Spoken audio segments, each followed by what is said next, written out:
It started quietly. A cough here, a sneeze there, nothing unusual for the flu season.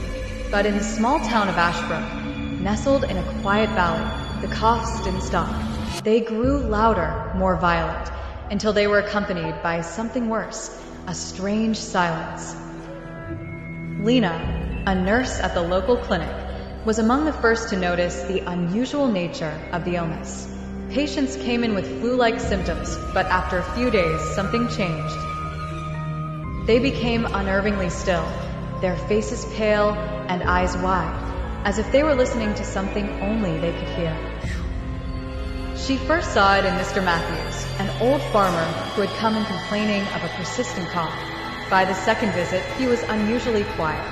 He sat in the waiting room, unmoving, staring at the clock on the wall, ignoring everything around him. When Lena approached, she noticed his skin had a strange grayish tint, and his pulse was alarmingly slow. "Mr. Matthews?" she asked, shaking his arm lightly. He didn't respond. The doctor confirmed what Lena feared. He wasn't in a coma, but it was as if his mind had completely shut down, leaving only his body behind. He wasn't the only one. Soon others came in, mothers, children, teenagers, all showing the same pattern. Cough, fever, silence. In just a week, Ashbrook was under quarantine. The government sent specialists in hazmat suits, but none of them could explain the virus. It didn't act like any disease they had seen.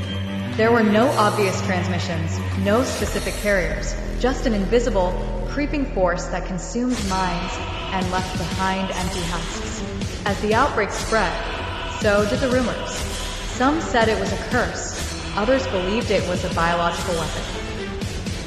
But Lena had another theory, one that kept her awake at night. The patients, before they became silent, whispered about something. They spoke in fragmented phrases, often incomprehensible, but always with a sense of dread.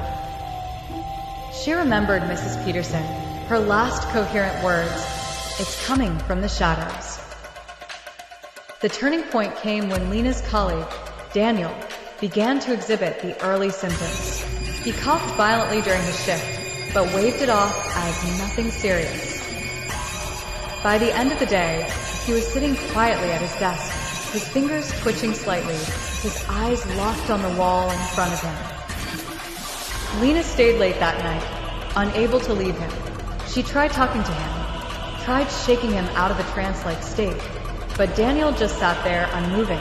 And then, as she was about to give up, he whispered something so faint that she barely heard it. "They're here. Don't listen." Her blood ran cold.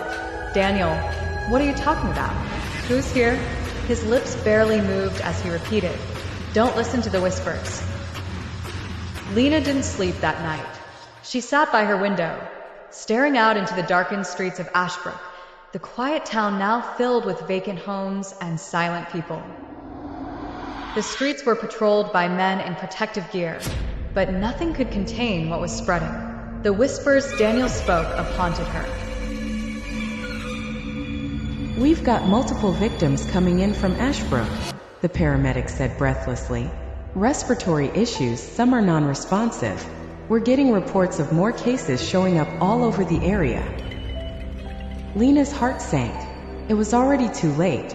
As the emergency room erupted into chaos, Lena knew the whispers would soon follow.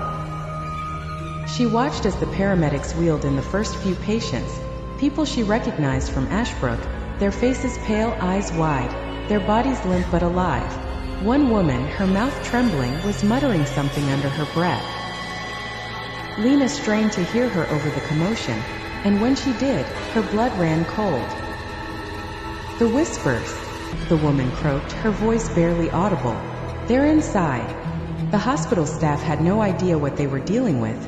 The virus had arrived and no one was ready. Lena's mind raced as she tried to figure out what to do next. She couldn't stay here, not when the thing was already spreading.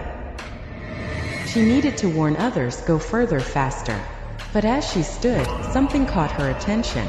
In the corner of the room, one of the patients, a young man, was sitting up on his gurney, staring at the wall, completely still. His eyes were glassy, distant, and his lips began to move, forming the same silent words she had heard from Daniel. Lena backed away, her breath quickening. The whispers were starting again. She had to go. Without waiting for anyone to stop her, she bolted for the exit, slipping out of the hospital and into the streets. The city was bustling with life, but for how much longer? Lena knew it was only a matter of time before the whispers consumed everything. As she drove, her mind was already working through her next steps. There had to be more people like her. People who could fight this thing, who understood it was more than just a disease. Maybe someone somewhere had encountered it before. But in the back of her mind, the whispers lingered, just beneath the surface, waiting for their chance to take hold. She wasn't sure how much longer she could resist, but she had to try. As Lena sped down the highway away from the city, her phone buzzed with an emergency alert. The words on the screen chilled her to the core.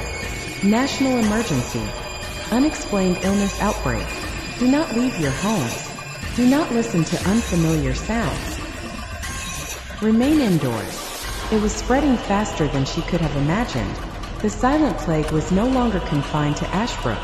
It was everywhere, and there was nowhere left to run. Lena kept driving, her knuckles white as she gripped the steering wheel. The emergency alert had confirmed her worst fears. The virus, the whispers, was spreading beyond Ashbrook.